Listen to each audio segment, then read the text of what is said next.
بينما كان يسير وسط جثث زملائه باحثا عن ناج، هاجمه فارس بالسيف، لكن تايجر باغته بسهم قاتل أرداه في الحال حتى حصانه فر هاربا. تابع سيره إلى أن رأى مجموعة جنود بقيادة المحاربة الفضية إيلين. عندها أدرك أن عليه إنهاء هذه الحرب بقتل القائدة نفسها. أطلق سهما باتجاه حصانها ليفتح طريقا إليها، لكنها رأته من بعيد وانطلقت نحوه بسيفها. أطلق سهما تجاهها، لكنها ببراعة لا تصدق قطعت السهم إلى نصفين. حينها فهم تايجر أنه لا جدوى من المقاومة، فثبت في مكانه حتى وصلت إليه إيلين، وضعت سيفها على رقبته واقتادته كأسير. وفي اليوم التالي استيقظ تايجر في زنزانة مريحة لدرجة فاقت شقته الخاصة. استيقظ على جندية وضعت سيفها في فمه واقتادته إلى حيث تجلس إيلين خلف طاولة. تحدثت ببرود وقالت له إنه الآن أسير حرب، وبما أنه لورد على منطقة تدعى إليس فهي قد تطلق سراحه مقابل فدية كبيرة. رفض تايجر عرضها مؤكدا أن إليس فقيرة ولا تملك المال، غضبا من معاملتهم له،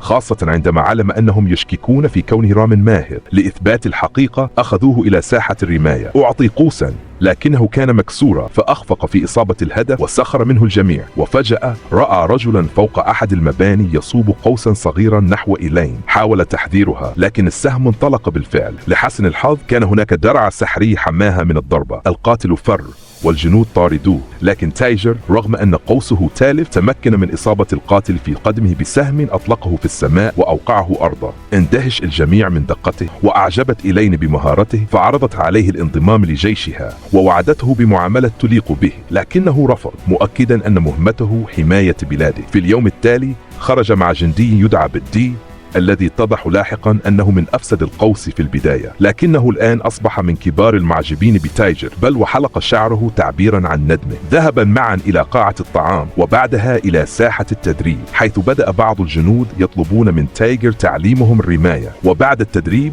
ذهب ليستحم، لكنه شعر بنظرات الجنود تلاحقه بكره شديد، فهم لا يطيقون فكرة أن رجلا قتل رفاقهم يكرم الآن. فغادروا المكان بهدوء ليجنب نفسه المشاكل. في طريقه لمح تنينا صغيرا تابعا لإيلين ثم ذهب لينام، لكن بالدي أيقظوا فجأة وأخبره بأنهم قبضوا على رجل مسن من مملكته. أسرع تايجر ليرى من يكون، ليكتشف أنه خادمه القديم بيرت الذي خدم والده قبل موته. أخبره بيرت أن هناك هجوما من لورد عدو وأنهم بحاجة ماسة إليه. من دون تردد ركض تايجر نحو البوابة ليغادر، لكن إيلين أوقفته بسيفها وسألته إلى أين يذهب في هذا الوقت المتأخر. أخبرها بنيته المغادرة وأوضح أنه لا يملك خيارا سوى إنقاذ شعبه، وإن لم تسمح له بالمرور فلن يتردد في عصيان أوامرها. لكنها لم تتحرك وأخبرته أن الهروب من المعسكر يعني الإعدام. تايجر أدرك حينها أنها كانت تستطيع أن تقتله بسهولة، لكنها لم تفعل. فكر سريعا ثم انحنى أمامها طالبا مساعدتها. صدم الحضور من جرأته، فهو أسير ويطلب جنودا. لكن الأغرب أن إيلين ضحكت معجبة بإصراره ووافقت على دعمه.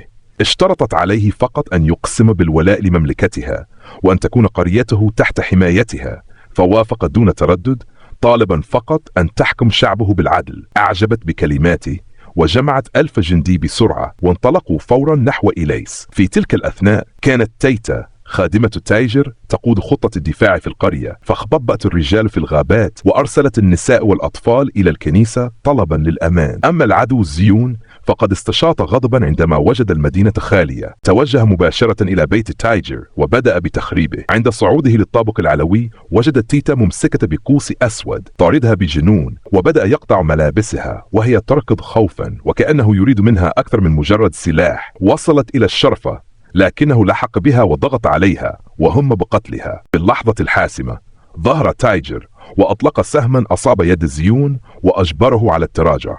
طلب من تيتا أن تقفز من الشرفة، وعندما فعلت أمسك بها في الهواء. استخدمت سحر الرياح لتخفف السقوط. شرحت له أن سيفها الأسطوري لا يعمل إلا لمحاربة حقيقية ويمنحها قدرة التحكم بالرياح. شكرها، لكن فجأة لاحظ سهما يتجه نحوها. التقطه بيدي وأطلقه على من أطلقه وقتله رغم أنه جرح في ذراعه. تيتا قطعت قطعة من ملابسها وربطتها على جرحه. بعدها استعدت إيلين للهجوم الأخير، لكن تايجر أدرك أن قوسه القديم قد انكسر.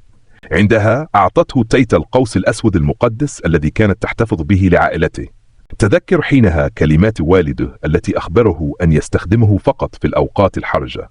شعر أن الوقت قد حان، والآن لم يعد هناك مجال للعودة.